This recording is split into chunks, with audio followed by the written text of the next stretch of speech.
Indonesia adalah negara kepulauan terbesar di dunia, berada pada kategori negara maju.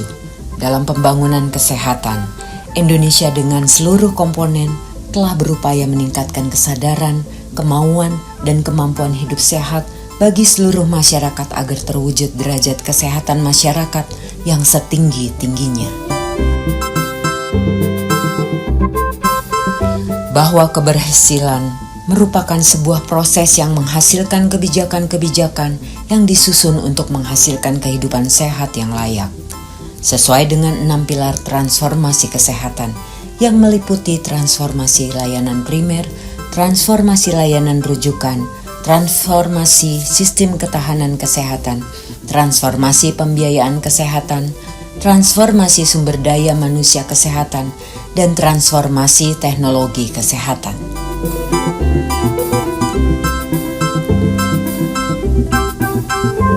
Ibu kota negara Republik Indonesia, yaitu Jakarta, juga berperan sebagai wajah yang secara langsung mencerminkan negara Indonesia di mata negara lain. Pemerintah Provinsi DKI Jakarta melaksanakan beragam program kerja untuk memajukan warganya, tidak hanya dari pembangunan infrastruktur secara fisik, melainkan juga memajukan pembangunan kesehatan dengan berbagai macam inovasi berbasis data telah dilakukan oleh seluruh komponen pemerintah DKI Jakarta bersama-sama dengan masyarakat untuk memajukan Jakarta sehat.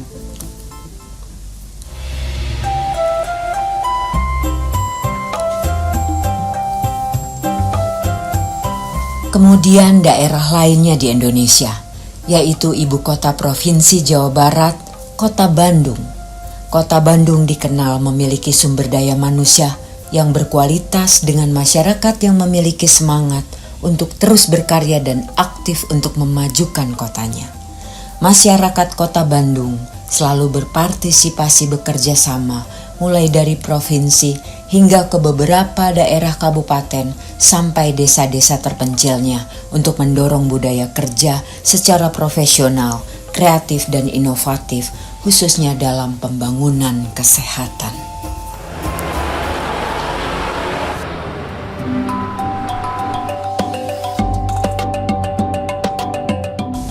Begitu pula dengan Provinsi Lampung.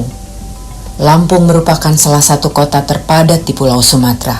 Menjadi pintu gerbang antara Pulau Jawa dan Pulau Sumatera, Provinsi Lampung memiliki visi Rakyat Lampung Berjaya, yaitu menciptakan kehidupan yang religius, berbudaya, aman dan damai, mewujudkan good governance untuk meningkatkan kualitas dan pemerataan pelayanan publik, meningkatkan kualitas sumber daya manusia, dan mengembangkan upaya perlindungan anak, pemberdayaan perempuan dan penyandang disabilitas, mengembangkan infrastruktur guna meningkatkan efisiensi produksi dan konektivitas wilayah, membangun kekuatan ekonomi masyarakat berbasis pertanian dan wilayah pedesaan yang seimbang dengan wilayah perkotaan, mewujudkan pembangunan daerah berkelanjutan untuk mewujudkan kesejahteraan bersama. Presiden Joko Widodo mengevaluasi proyek strategis nasional di tengah masa pandemi corona. Kunci dari ekonomi kita agar baik adalah kesehatan yang baik. Kesehatan yang baik akan menjadikan ekonomi kita baik. Artinya fokus kita tetap nomor 1 adalah kesehatan. Komisi 9 semenjak perubahan organisasi di Kementerian Kesehatan, termasuk yang mendiskusikan dengan serius dan memberikan dukungan kepada Menteri Kesehatan agar perubahan struktur organisasi di Kemenkes ini betul-betul berbasiskan kinerja dan memenuhi harapan banyak kalangan terkait dengan pelayanan kesehatan di negeri ini. BKPK ini mesti bersama seluruh pihak terkait lainnya, termasuk kami di Komisi 9 ini, untuk di titik mana sinergi antara kita dan teman-teman di BKPK ini bisa berjalan gitu. Nah, tentu Komisi 9 karena kami namanya fungsi pengawasan ya, dan kami fungsi anggaran juga, tentu dari mulai perencanaan awal sampai akhir itu kami pasti akan terlibat. tentu kebijakan kesehatan energi ini betul-betul lebih terukur, terarah dan lebih sistematis lah ke depan. Dan ini tentu adalah satu terobosan baik dari Kementerian Kesehatan, dan ini tentu Komisi 9 akan mendukung dengan dengan kuat ke depan gitu. Rasanya pandemi COVID belum selesai. Masker ini tetap menjadi teman sejati setiap berangkat bekerja. Sama halnya tugas kita semua yang tidak pernah usai menghadapi masalah dan tantangan dalam bekerja. Khususnya kebijakan-kebijakan yang harus disusun, dikawal dengan baik dan benar untuk mewujudkan pembangunan kesehatan yang sempurna. Atau mungkin seharusnya ada wadah lembaga perumus dan pemberi rekomendasi dari kebijakan-kebijakan. Tidak cukup pula melakukannya dengan baik dan benar, namun kita semua butuh bergandengan tangan bersama, berkolaborasi dengan smart dan inovatif menuju keberhasilan Indonesia sehat. Di dalam rangka penyampaian sasaran 18 program prioritas Kemenkes itu akan dipadukan antara top down sama bottom up. Semuanya harus berdasarkan bukti, kira-kira begitu. Pengayaan data bisa berasal dari berbagai pihak. Juga dari laporan-laporan yang kita dapatkan, data tahunan, capaian SPM, kita evaluasi. Kita bukukan, nanti itulah sebagai data untuk kita treatmentnya. Sangat baik, data-data pun kami diberikan dengan cepat kalau kita perlu. Ya, Bapanas itu tugas pokoknya ada 3. Satu, perencanaan. Ya. Yang kedua, monitoring dan evaluasi. Yang ketiga, bersifat koordinasi. Pada prinsipnya, perencanaan harus dimulai dengan data yang kuat, sehingga kita selalu memulai dengan kajian, analisis atau kajian ya, tergantung bagaimana melihatnya. Di kajian atau analisis ini intinya kita menganalisis situasi kondisi, kemudian melihat apa yang akan kita cari, sehingga hubungan kita sektor kesehatan dengan sektor lain seharusnya tidak terpisah-pisah dalam arti tidak saling mendukung. Kita punya tupoksi, punya kepentingan, tetapi pasti akan dipengaruhi oleh sektor lain. Jadi bagaimana kuncinya kita bisa mengajak yang lain. Nah, inilah PR terbesar kita, karena yang kita sebut dengan in all policy ya, in all policy, atau dulu disebut paradigma pembangunan perluasan kesehatan. Itu yang menurut saya tantangan terbesar kita, karena bagaimana melibatkan sektor lain, cara pandang yang lain untuk bersama-sama membantu permasalahan kesehatan. Pertama, saya mengucapkan selamat kepada Kemkes dan teman-teman dari BKPK karena adanya badan ini. Harapan kami terhadap BKPK sesuai dengan namanya adalah perumusan kebijakan. Dengan bantuan BKPK ini bisa memasukkan itu dan mendorong pembangunan kesehatan.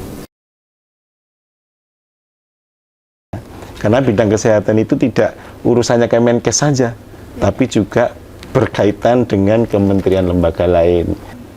Kita melakukan rapat internal dulu di kita, ya. Setiap kemajuan progres kebijakan kita evaluasi internal dulu. Setelah kita rapat internal, kemudian kita adakan FGD dengan beberapa kementerian lembaga sampai sejauh mana ini akan terjadi. Ya, setelah itu kita lihat di lapangan. Jadi kita pantau, kita terjun ke lapangan, kita lihat gimana ini, apa betul nggak sesuai yang dilaporkan, kan itu kan? Iya kan? Setelah itu juga koordinasi dengan daerah-daerah, karena di daerah disparitas kita ini luar biasa. Ya, antara Indonesia Timur, Indonesia Barat, Indonesia Utara, Selatan, kasarnya gitu kan. Ini setiap kebijakan yang di pusat itu belum bisa semuanya diimplementasi di lapangan, sehingga kita diskusi juga dengan pemerintah daerah. Jadi BKPK saya harap bisa mengikuti perkembangan yang baru ini, karena saya menduga itu akan lebih mematurasikan sebuah organisasi sehingga mampu memberikan kontribusi yang nyata. Ya tentu diikuti kalau tidak bisa cepat ya pelan-pelan harus bisa mengikuti situasi perubahan organisasi itu menjadi lebih baik dan lebih fungsional. Kementerian Kesehatan akan mulai untuk memfokuskan diri melakukan transformasi di sektor kesehatan sebagai arahan Bapak Presiden ke kami. Ya. Dan salah satu yang kita lihat perlu sekali untuk dilakukan transformasi adalah di sumber daya manusia kesehatan. Melalui strategi perbaikan kualitas kebijakan upaya kesehatan yang berintegritas melalui penerapan layanan jejaring integrasi SINONA. SINONA adalah singkatan dari Sistem Informasi Knowledge Management Kebijakan Kesehatan.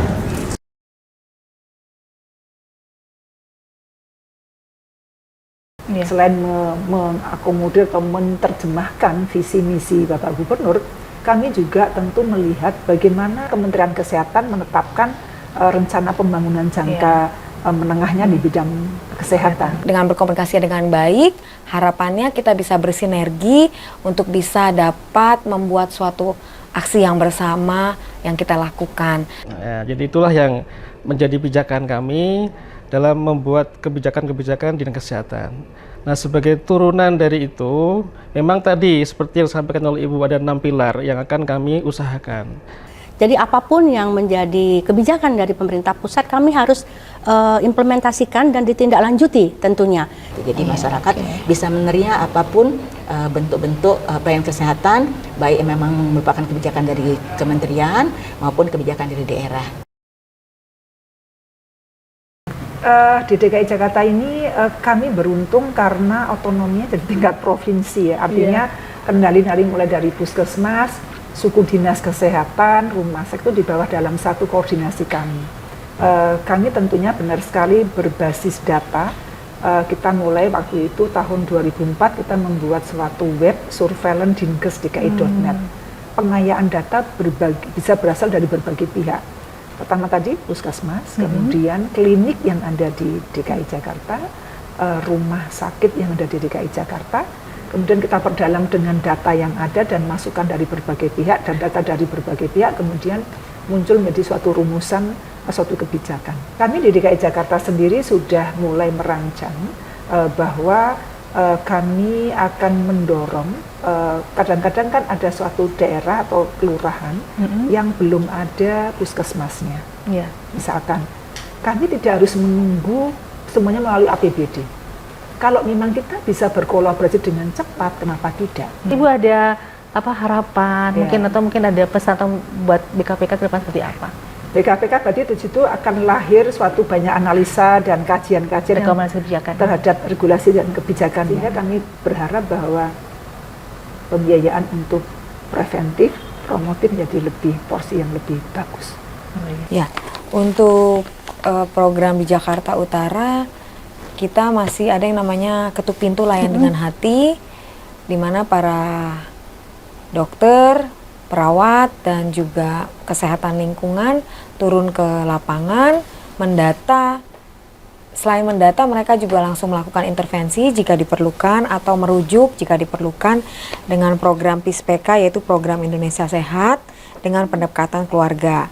Juga dari laporan-laporan yang kita dapatkan, data tahunan, capaian SPM, kita evaluasi mana yang masih kurang, kita lakukan pembinaan-pembinaan melalui kegiatan yang bisa juga bersumber anggaran APBD, bisa juga non-budgeter, atau kita bekerja sama dengan CSR.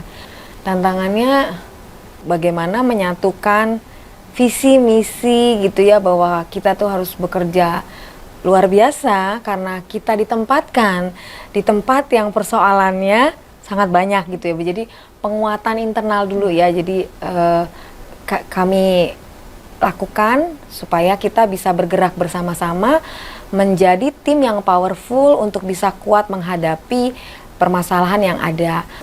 Bu, saat ini kan ada organisasi baru ya di Kemenkes, Badan Kebijakan Pembangunan Kesehatan. Mungkin Ibu ada pandangan, harapan terkait dengan badan ini, Bu? Harapannya adalah semoga badan ini bisa mengeluarkan kebijakan-kebijakan yang mempunyai daya ungkit yang tinggi, menjawab tantangan dan persoalan kesehatan di Indonesia yang sangat banyak ya Bu ya, seperti tadi disebutkan. Pemerintah Kota Administrasi Jakarta Utara senantiasa mendukung pembangunan berwawasan kesehatan dengan menerbitkan surat keputusan dan instruksi wali kota dalam mengimplementasikan kebijakan kesehatan, baik kebijakan yang berasal dari pemerintah pusat, Provinsi DKI Jakarta, maupun instruksi wali kota itu sendiri. Tentunya kami tidak bisa bekerja sendiri, perlu adanya dukungan melalui kolaborasi. Kebijakan itu disebarluaskan melalui rapat-rapat koordinasi berjenjang, mulai dari tingkat unit pelaksana tugas daerah atau UKPD, camat, lurah, untuk kemudian diimplementasikan bersama sesuai dengan rencana aksi masing-masing, tugas pokok dan fungsi pada bidang masing-masing, yang tentunya itu memiliki dasar hukum penerbitan surat keputusan wali kota maupun instruksi yang berkaitan dengan kebijakan kesehatan. Lalu bagaimana dengan keadaan di daerah, kabupaten, dan desa-desa? Apakah dengan seperti itu dapat mengimplementasikan kebijakan pembangunan kesehatan dan dapat berjalan sama dengan provinsinya masing-masing? DKI Jakarta sebagai ibu kota negara mempunyai beban masalah kesehatan, multi burden disease. Berbagai masalah kesehatan ada di DKI. Kami berharap bahwa pembiayaan untuk preventif, promotif menjadi lebih porsi yang lebih bagus. Untuk bagaimana menyatukan visi misi gitu ya, bahwa kita tuh harus bekerja luar biasa karena kita ditempatkan di tempat yang persoalannya sangat banyak gitu. Jadi kebijakannya itu membumi harapannya dan bisa dilaksanakan, tidak yang terlalu sulit. Nah, memang masalahnya adalah di SDM, Bu ya. Kalau SDM ini sebenarnya kami Pak Bupati sudah sangat-sangat serius nih mengusahakan harga SDM di Garut ini mencukupin. Puskesmas Terpadu dan Juara atau PUSPA adalah program kerjasama pemerintah daerah Provinsi Jawa Barat dengan Pusat Inisiatif Strategis untuk Pembangunan Indonesia. Dinas Kesehatan Provinsi Jawa Barat dan CISDI hadir memperkuat layanan kesehatan primer, terutama dalam penanganan respon COVID-19 di Jawa Barat pada tahun 2021. PUSPA berhasil memberikan dampak penguatan 100 puskesmas pada respon COVID-19, yaitu pelacakan kasus, peningkatan kapasitas tes, treatment, isolasi, promosi kesehatan 3M, vaksinasi, serta pemulihan layanan esensial, penyakit tidak menular, serta gizi. Jadi memang kami di Garut ini sebenarnya mempunyai slogan, Bu, terutama di Dinkes ini ya. Slogannya adalah yang sakit diobatin, yang sehat diusahakan tetap sehat. Nah, jadi itulah yang menjadi pijakan kami dalam membuat kebijakan-kebijakan di kesehatan. Nah, sebagai turunan dari itu, memang tadi seperti yang disampaikan oleh Ibu ada 6 pilar yang akan kami usahakan. Kami ingin jangan sampai ada masyarakat Garut ketika sakit tidak mendapatkan akses pengobatan. Jadi semua harus diobatin, sehingga Pak Bupati sudah mengarahkan di RPJMD di Garut harus ada tambah lagi 3 rumah sakit.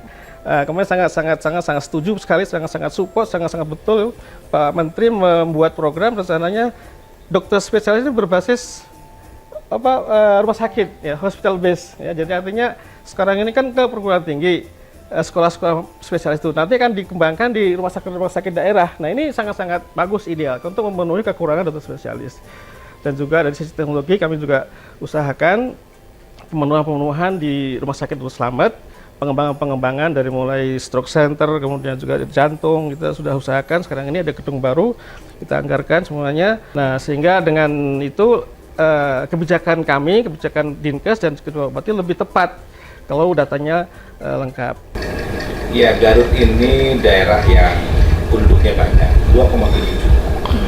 Dengan jumlah penduduk 2,7 juta, tentu kita harus punya strategi bagaimana yang 2,7 juta ini bisa hidup layak.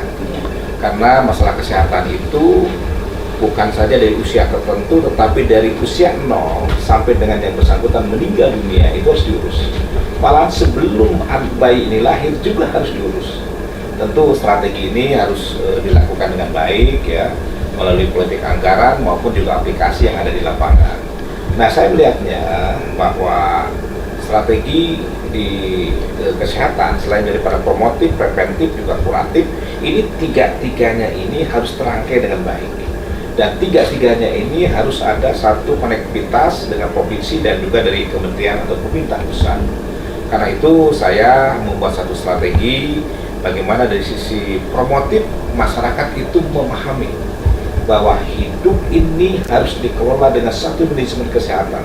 Nah, dari manajemen seperti itulah maka selaku Bupati Garut saya mulai mengatur strategi dari sisi penganggaran dan juga dari sisi pelaksanaan yang dilakukan diinisiatornya oleh Dinas Kesehatan, dilakukan perencanaan melalui Bapeda, didukung juga oleh dinas-dinas teknis lainnya. Jadi kami data ini merupakan bagian dari awal kebijakan yang benar, terarah dan konkret. Jadi kalau bicara perencanaan pembangunan terutama Bu, kami di sini di Bapeda ini terutama bicara soal bagaimana penyusunan prioritas program dan kegiatan. Kita tidak bicara uangnya dulu. Uang itu hanya sebagai sebuah pedoman saja bahwa kita punya kemampuan anggaran itu berapa sebetulnya. Yang terpenting adalah kita membuat pendekatan perencanaan itu berjalan dengan sebaik-baiknya, secara optimal. Jangan sampai ada warga masyarakat yang tidak bisa mengakses fasilitas kesehatan kita. Jangan sampai ada warga masyarakat yang tidak bisa pergi ke puskesmas pada sakitnya. Jangan sampai ada warga masyarakat kita yang sakit tapi ya diam di rumah saja. Kalau tidak bisa datang, ya pemerintah daerah yang harus hadir ke rumahnya, ke tempat tinggalnya.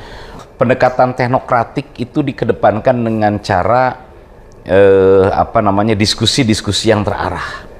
Ya, di samping setelah kita merumuskan rencana pembangunan bersama-sama dengan pendekatan partisipatif, kita juga menyiapkannya secara teknokratik dengan seluruh unsur perangkat daerah yang jumlahnya di Kabupaten Garut ini ada 33 kurang lebih yang melaksanakan beberapa urusan pemerintah daerah, termasuk bicara urusan kesehatan. Kita bersama-sama dengan Dinas Kesehatan, bersama-sama dengan RSUD Dr. Slamet yang kita miliki, tetapi juga tidak hanya sekedar dengan mereka saja pemangku urusan pemerintah daerah di bidang kesehatan itu. Kita coba libatkan semuanya dengan metode yang seringkali diarahkan oleh pimpinan, adalah dengan cara-cara yang kolaboratif kita.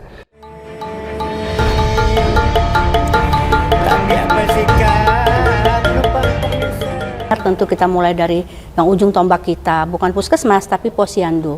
Posyandu itu harus lebih kita berdayakan, lalu baru ke puskesmas. Puskesmas juga kita transformasi dengan kita harus akreditasikan semua agar pelayanan yang diberikan oleh puskesmas itu lebih baik dan bisa terukur. Untuk pelayanan kesehatan rujukan juga demikian. Rumah sakit kita usahakan untuk semua melakukan akreditasi agar pelayanannya bisa lebih baik dan tentu arahnya ke pasien safety, yaitu pada pelayanan rujukannya. Untuk SDM kesehatan juga demikian, kita juga menambah SDM kesehatan dengan memberi pendidikan yang lebih kepada mereka. Memang kalau untuk dokter spesialis itu yang masih kurang, kita masih terus mengejar tentunya untuk penambahan daripada jumlah dokter spesialis. Nah, untuk di bidang teknologi tentu kita juga mengembangkan. Alhamdulillah juga rumah sakit kami rujukan di Provinsi Lampung, Rumah Sakit Abdul Muluk sudah tipe A. Jadi alhamdulillah sudah bisa beberapa pelayanan kesehatan, dan yang menjadi utama itu adalah untuk radio terapi ya, kita itu ada di Abdul Muluk ini, dan sebentar lagi insya Allah bedah jantung terbuka kita akan ada di Rumah Sakit Abdul Muluk. Semua yang Ibu sampaikan tadi itu kan pasti memerlukan sinergitas ya Bu ya. Nah, sinergitas ini pastilah antara dengan pusat ya, termasuk dengan pusat, kemudian di provinsi sendiri sampai kabupaten kota. Itu bagaimana Ibu bersinergi gitu ya? Yang pertama dalam bekerja kita pasti ada acuannya. Acuan kami adalah Kementerian Kesehatan Republik Indonesia ya Bu Cahaya. Jadi apapun yang menjadi kebijakan dari pemerintah pusat kami harus implementasikan dan ditindaklanjuti tentunya. Berarti kan semua peraturannya itu pasti kan lewat proses ya Bu ya, proses analisis, karena kita kan kebijakannya harus berbasis bukti ya. Sementara kan kita tahu tuh Bu, dari berbagai stakeholder itu kan biasanya punya data-data ya yang dihasilkan dari masing-masing. Itu kira-kira sinerginya itu seperti apa Bu ceritanya? Iya, kami di Provinsi Lampung memang sinergitas dengan stakeholder, sesama stakeholder itu cukup baik. Data-data pun kami diberikan dengan cepat kalau kita perlu, dan alhamdulillah kita lihat hasilnya. Ya, jadi dengan adanya BKPK kita mengharapkan juga nanti kebijakan-kebijakan yang dihasilkan itu bisa lebih aplikatif ya. Aplikatif itu bisa diimplementasikan tentunya di tempat masing-masing di daerah maupun di provinsi atau kabupaten ya, dan juga lebih bisa juga diadaptif, jadi bisa sesuai dengan cakupan daripada pembangunan kesehatan di daerah masing-masing. Dengan adanya kebijakan tersebut, tentu semuanya tujuannya adalah meningkatkan derajat kesehatan masyarakat di wilayah tersebut. Kaitannya dengan bidang kesehatan, di Kabupaten Lampung Utara terkenal kabupaten yang miskin gitu. Kabupaten miskin. Maka kita punya anggaran yang relatif sangat terbatas. Tapi mengingat ini ada satu regulasi yang mengatur dari pemerintah pusat bahwa paling tidak menganggarkan untuk kesehatan itu 10%. Nah, di Lampung Utara kita patuhi dan insya Allah kita bisa sampai dengan 13%. 13%. Yang tadinya hanya 10% yang pending dari pemerintah pusat. Nah, untuk itu saya menekankan kepada Kepala Dinas Kesehatan agar semua yang menjadi kebijakan pemerintah pusat, pemerintah provinsi harus matching dengan apa yang kita kerjakan di Kabupaten Lampung Utara. Tantangannya dalam pembahasan kita di dan legislatif, tentunya mereka memberikan masukan, memberikan juga arahan-arahan, sehingga anggaran yang kita sajikan ini bisa dapat transparan dan benar-benar menyentuh kepentingan masyarakat. Kita berharap dengan Badan Kesehatan Nasional ini bahwa dalam rangka menyusun regulasi baik secara teknis ini dapat benar-benar terinci sehingga dapat dipahami oleh pemerintah kabupaten kota seluruh Indonesia sehingga dapat dilaksanakan sesuai dengan harapan pemerintah pusat. Jadi Lampung Utara ini kan memang tadi sudah disampaikan oleh ini pimpinan juga, termasuk kabupaten yang cukup yang miskin lah ya. Masyarakat harus berobat, tidak boleh mereka tidak bisa berobat ke rumah sakit maupun ke puskesmas. Jadi mereka dapat pelayanan gratis lah dari pemerintah daerah. Jadi memang banyak sekali tantangan. Tentu yang pertama pembiayaan. Memang kita tidak, tadi sudah sampaikan bahwa memang ini termasuk kabupaten yang cukup miskin. Jadi memang tidak banyak dana APBD yang kami terima. Kemudian memang SDM kita juga memang masih kurang gitu ya. Terutama kita untuk dokter spesialisnya, dokter umumnya, dokter gigi juga, dokter gigi sangat sedikit. Kalau bidan dan perawat masih sudah cukup banyak gitu ya. Tapi kita berusaha dengan kerjasama dengan aparat desa, kemudian dengan lintas sektor, gimana caranya supaya program-program kesehatan bisa sampai ke masyarakat. Gitu. Ada beberapa hal yang memang sebenarnya tidak hanya kita melaksanakannya, tidak hanya dari dinas kesehatan, tapi juga berhubungan dari misalnya dari kementerian yang lain ya, terutama dari dinas-dinas lain seperti ketahanan pangan, pertanian, Dalduk KB gitu kan, yang kita selalu koordinasi. Jadi misalnya pada saat kita perencanaan anggaran, nah ini bisa dilaksanakan oleh Dalduk KB, misalnya seperti itu, seperti stunting saat ini gitu ya. Saat ini stunting bisa dilaksanakan oleh Dalduk KB juga. Jadi mereka bisa punya tim pendamping keluarga, misalnya seperti itu. Jadi sangat terbantu gitu kan. Kami berharap ya pertama pembiayaan ya, ini sangat penting memang ya, kalau menurut saya ini sangat penting juga karena memang tentunya kami berharap kami juga dapat pembiayaan kesehatan yang cukup besar dari pusat, tapi kami juga tetap berusaha daerah, jadi perlahan-lahan nanti daerah juga yang akan melakukan pembiayaan kesehatan ini. Maka kita semua membutuhkan lembaga di lingkungan Kementerian Kesehatan yang menjadi wadah membuat perumusan dan pemberian rekomendasi kebijakan-kebijakan itu, yaitu Badan Kebijakan Pembangunan Kesehatan. Setetes air tidak akan sanggup mencapai visi dan misi, sebab memenangkan mimpi besar dibutuhkan selautan air untuk berkolaborasi.